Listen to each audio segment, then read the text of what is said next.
I'm not an advocate for passion, I'm not an advocate for dreaming.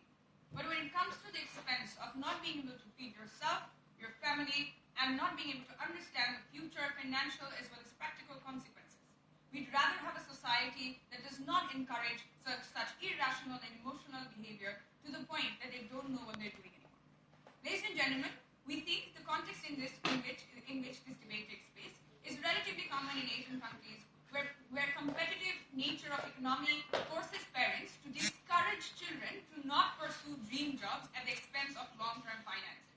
This means where in situations like in Greece, had people pursued better skillfulness, they wouldn't have been in this hellhole of economic downturn when it did come up. Let's understand the context of this debate. This means that financial stability, when foregone as society and an individual is encouraged to pursue their dream job, it's relatively irreversible. And the biggest issue that we have is when an individual becomes a lawyer, maybe at the age of 40, and regrets, and of course can have a regret, of not becoming an artist. They still have a stable backup from which they can become an artist. They can pursue their dream job to an extent. Agreeably so, not to the fullest extent as they would have been had they been an 18-year-old artist. We agree. But they still can. On the flip side of it, if a Singaporean decides that they want to be an artist, forgoes all education, and therefore has to come back at the age of 50 to gain financial stability, it is impossible, or near to impossible, or at least much more difficult for them to gain that financial stability. But why is this financial stability so important? We understand that happiness is arbitrary. What I'm going to do to you right now is tell you why you have a higher possibility of being happy if you're financially stable than you will be if you are doing your dream job. But before we do that, let's understand the kind of people that there are. There are four kinds of people in this debate. The people who are happy that they've done their dream job, they're successful at their dream job, and are financially stable. This is their best case scenario, and the likelihood is these individuals are very talented and very successful. These are Messis of football, Shah Rukh Khans of acting.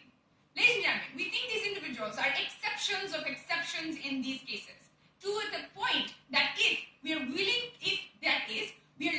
a Messi at the expense of 9,900 other footballers who will suffer for the rest of their life, we're willing to do that. That sacrifice can be made by the proposition. Then there's the kind of people who are sad because they didn't do their dream job. That is our worst case scenario. These individuals are frustrated, likely going to commit suicide.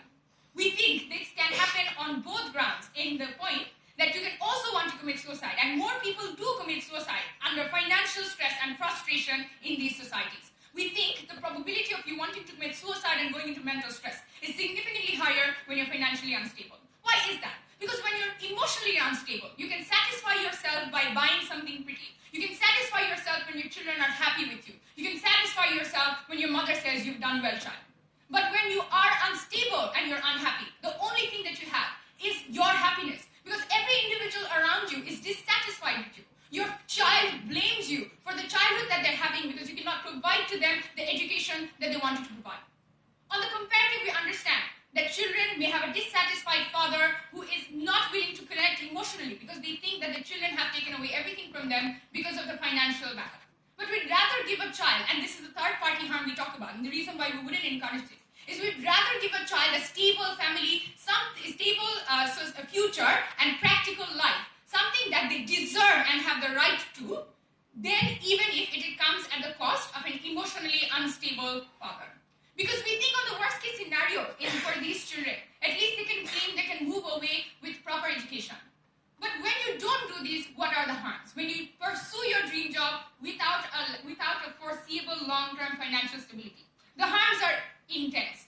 On an individual level, we think if you pursue your dream job when you have no financial stability, the satisfaction is actually much lower. Because the more you pursue and the lack of success makes you more frustrated than you have ever been. You realize that something that you've sacrificed your entire life for is absolutely fruitless. We think that dissatisfaction and the possibility of this dissatisfaction should not be encouraged. The second problem that we have with this is it's possible for you, at least to an extent, to be able to reverse your dissatisfaction with monetary consent when you have some amount of money in majority cases. But it's impossible for you to be that satisfied with your job, and it's an exception that you're that satisfied with your job on an individual level when you are a failed artist. But even if you are, that we just mentioned should be considered when encouraging. We say that for you to be encouraged to pursue your dream job is only for the privileged in society. What does this mean? This means that we currently only force individuals to go through dream jobs when your parents have had enough money and you have the security to move forward.